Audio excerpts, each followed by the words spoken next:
یعنی جس طرح کہ خان صاحب نے اور فاروقی صاحب نے بات کی کہ استاد کی حیثیت سے ایک شفیق بڑے بھائی کی حیثیت سے ان کا ہمیشہ جو ہے وہ ایک اس کرتی میں جہاں بھی ہوں تو مجھے بلا کے نہ صرف سلام کرتے تھے بلکہ کچھ دیر اپنے کا وقت دیا.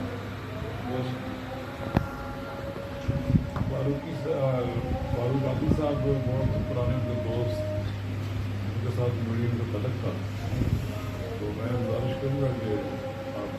شکریہ حاجی صاحب. بسم اللہ الرحمن الرحیم. جیسے یہاں بہت سارے احباب نے بتایا کہ وہ ان کے کولیگ گئے، اکٹھے کام کیا، کم از کم 3 دہائی کا تعلق دوستوں کے ساتھ ان کا رہا ہے، تو میرا ایسا تعلق ان سے نہیں رہا.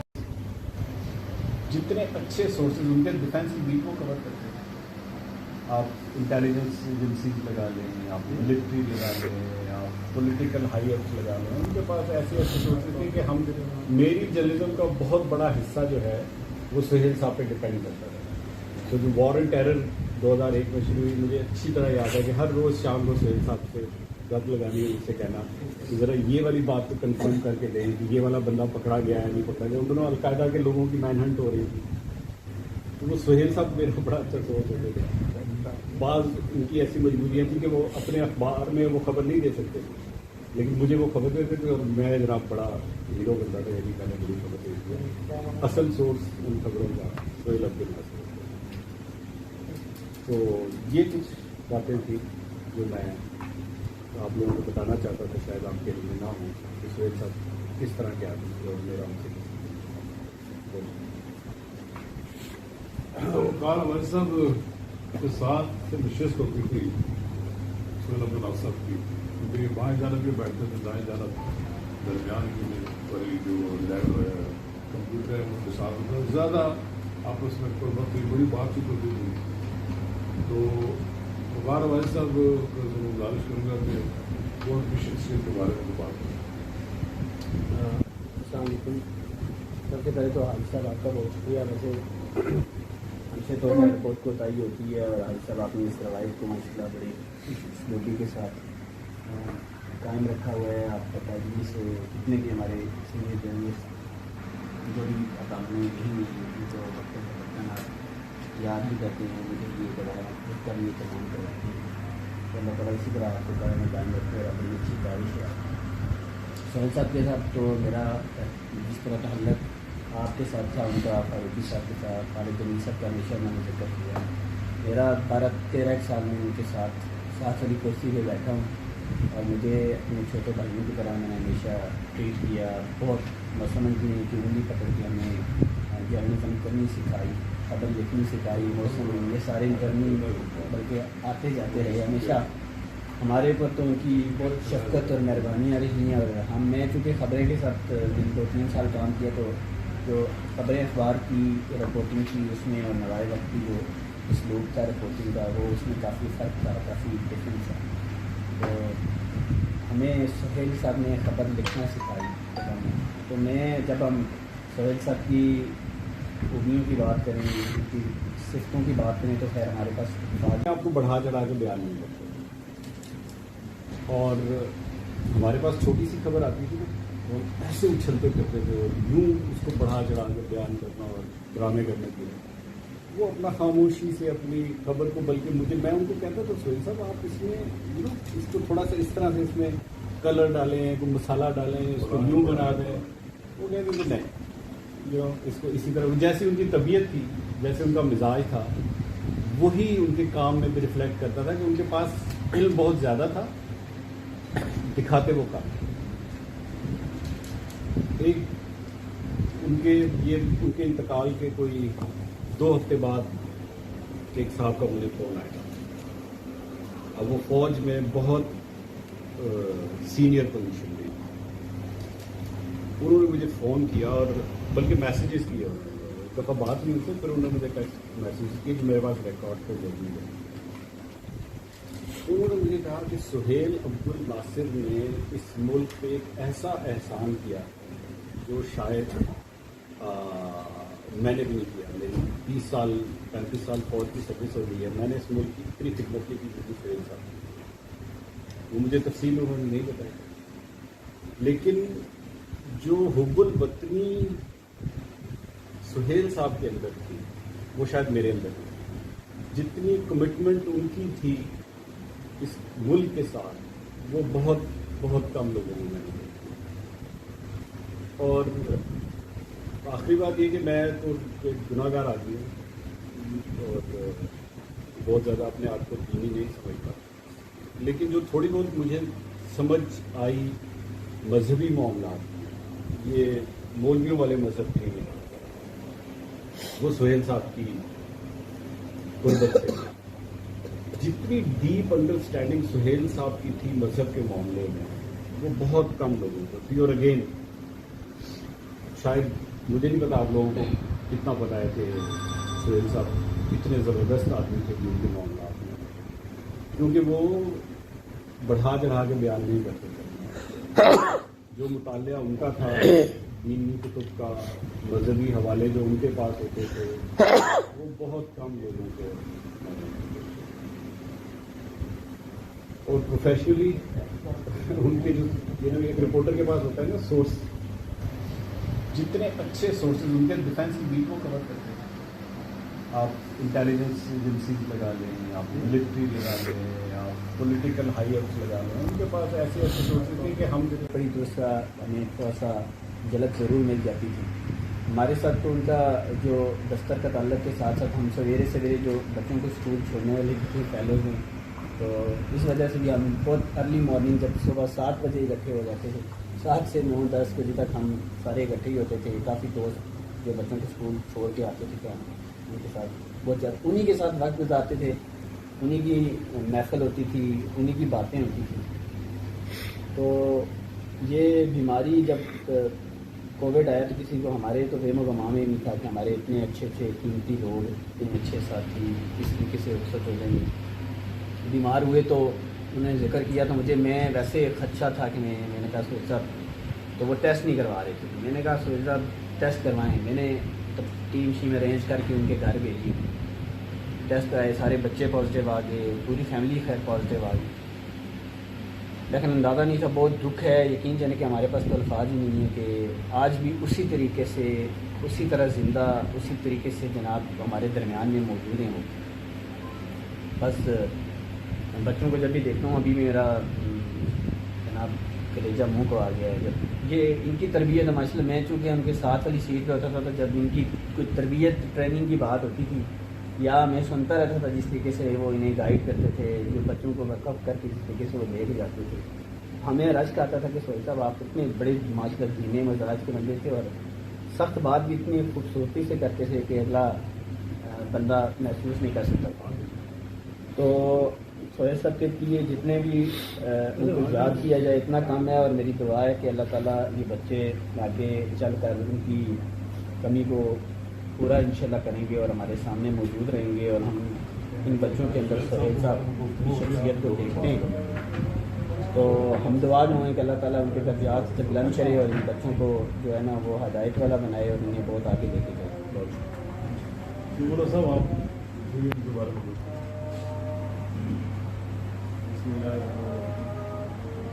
मैं जब नवायरत मैंने ज्वाइन किया था, उससे पहले मेरे साथ सुहेल साहब की वही नशिस्तें हुई, तो नवायरत के दौरान तो काफ़ी वफाकत रही। हाजी साहब को पता है, तो जब ये अहमदाबाद में हमें लेके गए तो शायद हमारी पहली ट्रेनिंग वर्कशॉप थी। अहमदाबाद से अभी ये वो हवेलियाँ से अभी उनकी फैमिली शिफ्ट नहीं हुई, मुझे इसकी तरह याद। तो इस दौरान जो कि मेरे साथ ये 3 या 4 दिन वफाकत रही, जो बाद में कोची में बदली, और मेरे से अगर से वो उम्र में भी और काफ़ी एक्सपीरियंस में भी, एक लोगों को पता भी है कि हम एक जगह इकट्ठे होने लगे, तो एक वेबसाइट के ऊपर तो उन्होंने मुझे मेरी बड़ी हेल्प की इसमें। तो आखिरी अयाम के अंदर मेरे साथ कोई उनका जो ज़्यादा रब्ता ना रहा, लेकिन बिल्कुल जब करीब पहुँच कर मुझे उनसे मिलने का भी कोई ऐसा बात नहीं। लेकिन हाजी नवाज साहब की इसमें ये कि मैं पूछता रहता था गाने बजा के। बहरहाल एक ऐसा, यानी जिस तरह के फ़ाद साहब ने और सड़कों का बात की कि उस्ताद की हैसियत से, एक शकीक बड़े भाई की हैसियत से उनका हमेशा जो है वो एक कोशिश करती थी, मैं जहाँ भी हूँ तो मुझे बुला के ना सिर्फ सलाम करते थे, बल्कि कुछ देर अपने का वक्त जो है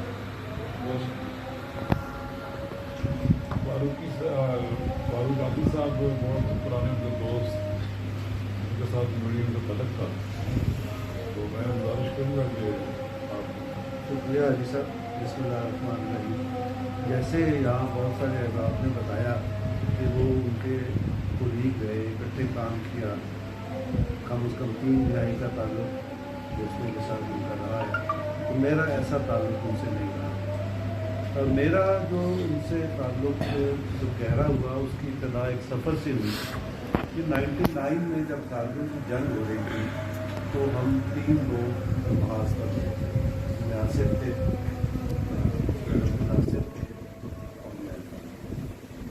और वहाँ वार जोन में जाके रिपोर्टिंग करना और चीज़ों को समझना एक बड़ा मुश्किल मुकाबला होता है।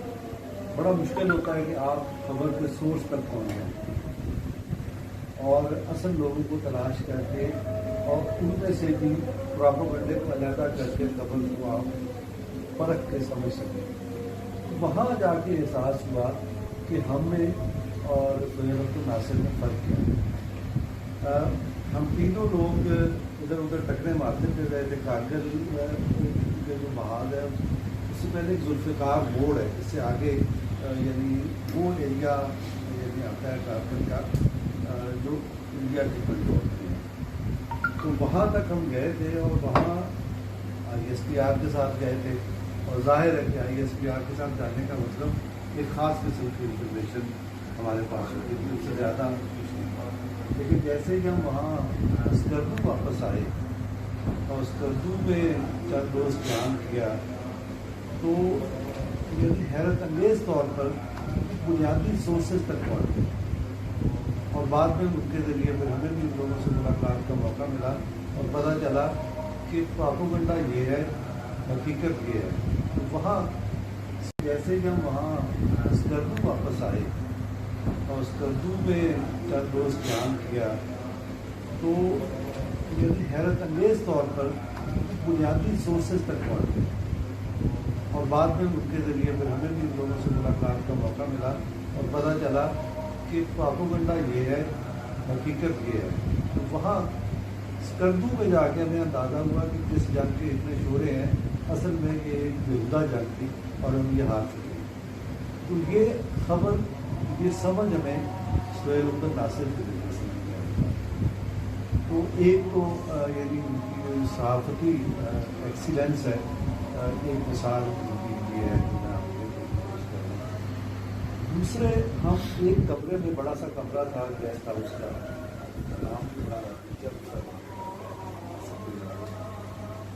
उस कमरे में हम तीनों ठहरे और वहाँ ठहर कर अंदाज़ा हुआ कि इन साथियों के तकरीबन हम उम्र कर सारे 2-4 बरस के फ़र्क के साथ, शायद आसिफ हम सब में छोटे हों, तो वो जिस तरह से ख्याल रखा उन्होंने छोटी छोटी ज़रूरत का और ख़ुद को यानी उन्होंने सरेंडर करके और अपनी ख्वाहिश को सरेंडर करके दूसरे की जो ज़रूरत पूरी करने का स्टाइल था वो बिल्कुल मुख्तलिफ था। मेरे लिए एक नया तजर्बा था। अच्छा, आदमी इस तरह से भी करता है। अच्छा, उसमें एक भी होता है कि आदमी रवादारी करता है, लेकिन उनके जो स्टाइल था उसमें मेरी बिल्कुल मुख्तलिफ था। मुझे ऐसा याद पड़ता है कि शायद उन्होंने नीचे से करते इसलिए कि बाकी के जो साथी होंगे उनको ज़्यादा सहूलत में जैसे आ सके, इस तरह की छोटी बात है। फिर वो जो अभी खूबियाँ बयान की जा रही हैं उनकी शख्सियत की, कि वो किस तरह से दूसरों के काम आते थे, वो इस तरह से उन्हें यानी साहब ने कहा कि उनको जज्ब कर लेने की कैफियत, जज्ब कर लेते थे, या एक बुजुर्गी का एहसास था उनकी शख्सियत में, एक भारी भरकम पन था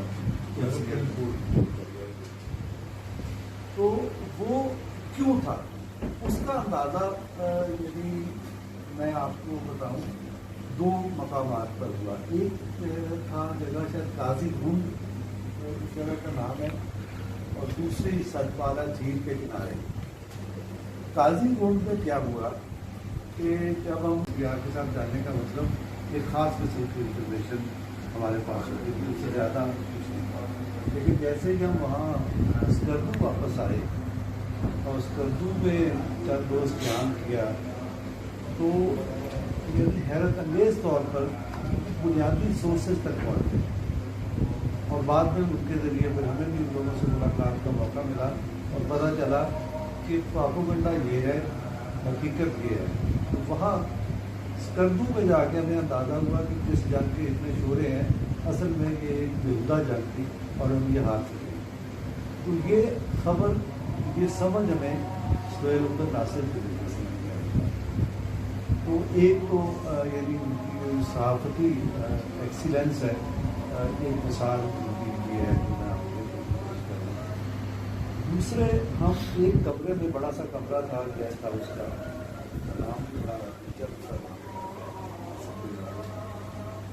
اس کمرے میں ہم تینوں ٹھہرے اور وہاں ٹھہر کر اندازہ ہوا کہ یعنی ساتھیوں کے تقریباً ہم عمر کے سارے 2-4 برس کے فرق کے ساتھ، شاید آصف ہم سب میں چھوٹے ہوں. تو وہ جس طرح سے خیال رکھا انہوں نے چھوٹی ضرورت کا، اور خود کو یعنی انہوں نے سرنڈر کر کے اور اپنی خواہش کو سرنڈر کر کے دوسرے کی جو ضرورت پوری کرنے کا اسٹائل تھا وہ بالکل مختلف تھا. میرے لیے ایک نیا تجربہ تھا کہ کیا آدمی اس طرح سے بھی کرتا ہے. اچھا، اس کے ایک یہ ہوتا ہے کہ آدمی روانہ کام کرے، لیکن ان کے جو اسٹائل تھا اس میں یعنی بالکل مختلف تھا. مجھے ایسا یاد پڑتا ہے کہ شاید وہ نیچے سے بچنا اس لیے کہ باقی کے جو ساتھی ہیں ان کو زیادہ سہولت میں جیسے آ سکے، اس طرح کی چھوٹی باتیں. پھر وہ جو ابھی خوبیاں بیان کی جا رہی ہیں ان کی شخصیت کی، کہ وہ کس طرح سے دوسروں کے کام آتے تھے، وہ کس طرح سے انہیں یعنی حضرت علی صاحب نے کہا کہ ان کو جذب کر دینے کی کیفیت، جذب کر دیتے تھے، یا ایک بزرگی کا احساس تھا ان کی شخصیت میں، ایک بھاری بھرکم پن تھا شخصیت کو. تو وہ کیوں تھا اس کا اندازہ یعنی میں آپ کو بتاؤں 2 مقامات پر ہوا. ایک تھا جگہ شاید قاضی گنڈ اس جگہ کا نام ہے،